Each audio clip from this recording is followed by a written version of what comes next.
Hello friend, તો આ છે મારું એક કન્ટેનર જેની અંદર તમે જોઈ શકો છો કે બહુ બધા છોડ લાગેલા છે. તો મારે એમાંથી છે તો ડ્રેગન ફ્રૂટ જે છે ને એને મારે અલગ કરવાનો છે, કારણ કે હવે એ મોટા થવાના છે. તો એનો જગ્યા વધારે જોશે, મોટા થશે તો એના માટે એને અલગ કરવા પડશે.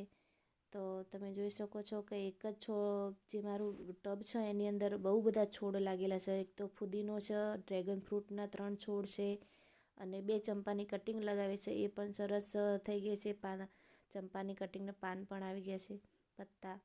અને બાજુમાં નાની નાની મરચીઓ છે, લીલા ધાણા પણ નાખેલા છે, તમે જોઈ શકો છો. સરસ એવા કન્ટેનર મારું હવે તૂટી ગયું છે ટબ, તો એમાં પાણી નથી રહેતું, નીકળી જાય છે પાણી. તો એના માટે મારા ડ્રેગન ફ્રૂટ જે છે અંદર લગાવેલા એને મારે અલગ બીજામાં ટ્રાન્સફર કરવા પડશે.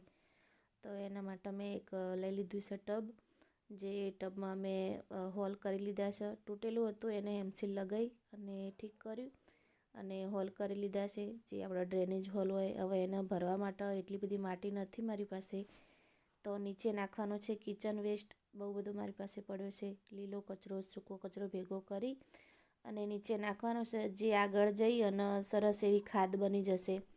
તમે ડ્રેગન ફ્રૂટ આપણે લગાવી દઈએ પછી એમાં એ ખાદ સરસ બની જાય, તો આપણે અલગથી ખાદ નાખવાની જરૂરત પણ ના પડે. તો એના માટે નીચે કિચન વેસ્ટ નાખવાનો, તમારા રસોડામાં જે કચરો નીકળે એ ભરી. કારણ કે જો કિચન વેસ્ટ નાખીએ, કચરો નાખીએ ને તો એમાં વજન પણ વધારે ના થાય. તમે હલકું ફૂલકું હોય, તમે એને ઉઠાઈને આગું પાછું ચાક મૂકવું હોય તો મૂકી શકાય. તો એના માટે આવડું મોટું કન્ટેનર છે, તો એના ભરવા માટે એકલી માટી ભરીએ તો વજન પણ વધી જાય. એના માટે નીચે કિચન વેસ્ટ નાખવાનો છે. Happy garden.